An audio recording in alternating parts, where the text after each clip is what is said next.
May mga bali-balita na hindi lang sa West Philippine Sea ang labanan na nangyayari sa pagitan ng Pilipinas at China.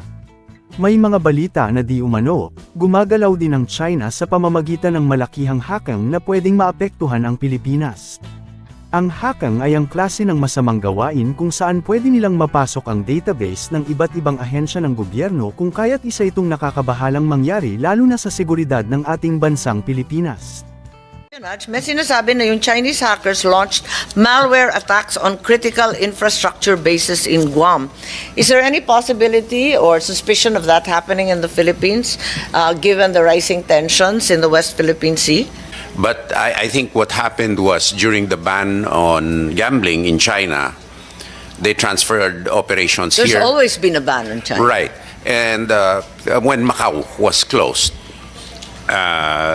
they transferred here and all sorts of things happened. Anong suspicion ninyo dun sa Bamban at sa Porac? Ay, hindi po, love scam na ho, scamming na eh. Pero yung love scam, usong-uso yan sa NBI. Noong pa yan sinabi Lorenzo, parating rin na-report yan. No, love scam and other forms of illegal activities, and I really don't know if bet taking or gaming was included. So hindi na siya pogo kasi hindi na siya bet taking. Hindi na, ma'am. After the February attack with the IP addresses suspiciously deriving from China, meron na naman kayong report noong 27 April, hindi ko alam kung DICT o nanggaling sa CICC o galing sa NBI, na nagsabi, recent massive spike in cyber misinformation against the Philippines from a website called Dark Reading. May alam po kayo tungkol dito? Kasi lumabas to sa dyaryo. Yes, please. DICT Director Reyes po. Yes, ma'am. Kayo yung nag-release nito, yung tungkol sa dark reading? Hindi po, though we have also monitored some spikes relative to that one. So, similarly, ma'am, we are working with the Cybercrime Investigation Coordination Center. So, we trace most of the IP addresses that emanates from China as well.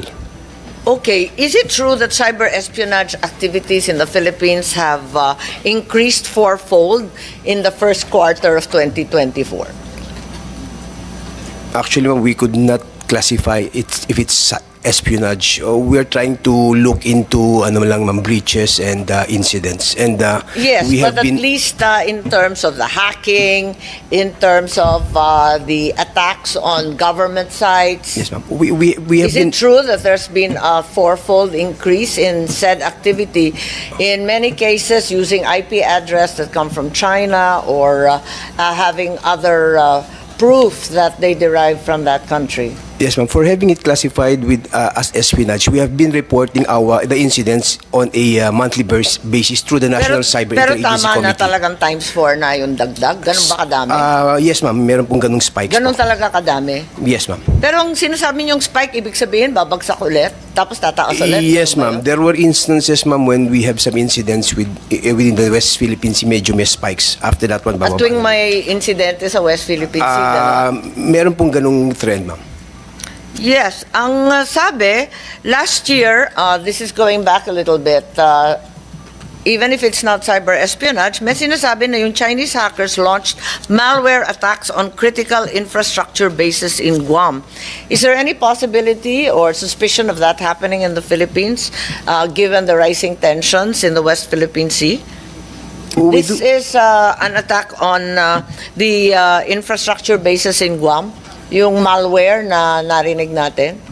We have been monitoring some malwares, ma'am, specifically yes, that's right. with our government That's why I'm agencies. asking. Is there any malware attack against our critical infrastructure similar to Guam's? We have experienced, ma'am, so many. In fact, we have So many? we have been experiencing many, ma'am, malware attacks, although we have been preventing it. The reason for that, ma'am, we have already a connection with our government agencies. We have a National Security Operations Center wherein 28 government agencies are connected to us, and we have been monitoring them 24/7, ma'am. So what's being done to secure the country's critical infrastructure from malware and other digital attacks? Yes, ma'am. We are recommending most, if not all, government agencies to connect to our National Security Operations Center to be monitored 24/7. If we have monitored such, we'll be informing them on such and we'll be investigating deeply. So are the key agencies, for example, CAAP and so on, are our airports, our seaports, are they all part and parcel of your national security The operation? CAAP, ma'am, I think is already connected to our National Security Operations Center. PPA? We'll give you, ma'am, the listings. We have 28 of them, ma'am, later, ma'am. Have you actually caught any Chinese or other hacker group in the past 12 months or so? May nahuhuli ba tayo? Kasi mayat maya may report tungkol dito. Eh baka wala naman nahuhuli kahit kailan. Nakakaya naman tayo. Yes, ma'am. The prosecution and investigation, we pass it to the CICC, the National Bureau of Investigation, PNP, ma'am. Nandito yung CICC, Attorney Talamaya. Ang galing mo magpasa, Director Reyes. Attorney Talamaya. Actually, ma'am, it's not on purview. Meron ba kayong nahuhuli? O di kaya nahabla? Your Honor, nakukulong? the CICC don't have any power regarding the law enforcement, Your Honor. Chair, may I? The latest PAOK operations that resulted in the takeover of illegal cyber hubs in Bambantarlac and in Porac, Pampanga, have resulted in a treasure trove of figurative treasure trove of a lot of capabilities which are under the process of analysis. So this has to do with cybersecurity or simply with POGO? We are not assuming that. Actually, ma'am, we hesitate to classify this as a POGO because this is not a POGO. They were involved in human trafficking. But isn't that the very nature of POGO, that No, ma'am. criminal syndicates undertake international crime? Actually, ma'am, I'd like to differentiate, if I can take the opportunity. POGOs are business process outsourcing that do not take bets anyway. But I think what happened was during the ban on gambling in China, they transferred operations There's here. always been a ban in China. Right. And when Macau was closed, they transferred here, and all sorts of things happened. Now, suffice it to state, ma'am, that I think Anong pinagkaiba sa POGO? No, a POGO is a pure business process outsourcing. For Okay. example, ma'am, off-track betting. Anong suspicion ninyo dun sa Bamban at sa Porac? Ay, hindi po, love scam na ho, scamming na eh. Pero yung love scam, usong-uso yan sa NBI. Noong pa yan sina Vic Lorenzo, parating rin na-report yan. No, love scam and other forms of illegal activities, and I really don't know if bet taking or gaming was included. So hindi na siya POGO kasi hindi na ma'am. siya bet taking. Hindi na, ma'am. And the equipment gathered is still in the process of being. So it's a cybercrime hub. Yes, ma'am. Kung ano-anong scam. na yan. Definitely a So, cybercrime hub. There are no actual gambling machines, is that what you're saying? No, ma'am. It's all electronic. And blast No, but text most blast machine. gambling setups now are electronic. I'm not too sure, ma'am. I'm not too sure about that. It's with the PAOK now. But I think I have information that all agencies are cooperating and analyzing this as to see what kind of activities these people were involved in. So yung nahuhuli natin, hindi pa natin nahuhuli sa cyber talaga. Nahuhuli talaga sa physical Sa law enforcement operations, and ma'am. law enforcement operations. Yung cyber, ma'am, Yung is sa more cyber, wala pa tayo preventative. nahuhuli sa dinami-daming rin-report. Preventative, ma'am. At least walang breach, walang DNS, walang denial of service na nangyayari. So, I mean, in that sense, parang bangko po, hindi nasasara yung ATM. Bagamat may reported na mga breaches, na ipapara pero hindi naman. tumitigil. Kasi nag-times Hindi po 4 talaga na nga. titigil yun, ma'am. Hindi Pero titigil. nababawasan kapag takedown ka ng takedown. Depende po sa sitwasyon. Katulad din naman po ng mga kumpanya, hindi po tumitigil talaga. Lumalaki lang ng lumalaki. Kasi po, pagkakakitaan nga, pwede Oo nga. pong ransomware. Kahit Pero po yung yung... tanong, lumalaki ng lumalaki, tayo ba lumalakas ng lumalakas ang kapabilidad na labanan Well, itong mga ito? lumalakas po ang hindi lang po labanan, kung hindi po protektahan muna. Sa IT po natin, pinoprotektahan po natin ang information systems natin sa mga breach.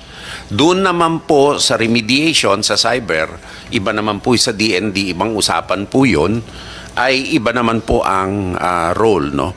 Pero the important thing is I think there's a crossover because of the great fear of cyber terrorism. Yes, with the ma'am. malware attacking critical infrastructure. I think that's actually the great concern, at yes, least ma'am. in this committee. Agreed.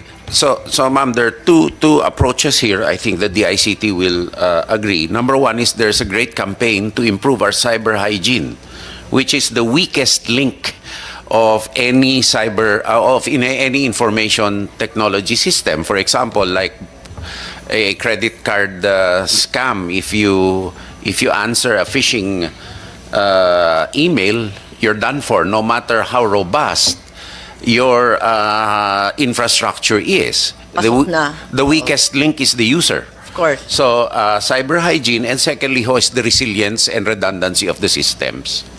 But there is a coordination mechanism, but in certain systems, we need to have some siloing.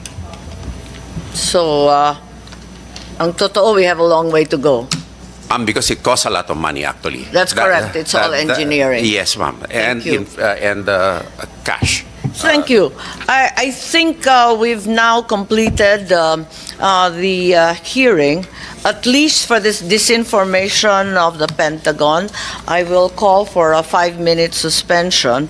I think we've more or less covered all the issues. I call for a 5-minute suspension, and perhaps we can release the DOH at this juncture. Thank you very kindly for your active participation and the valuable information you've shared from the medical profession as well as from the area of public health.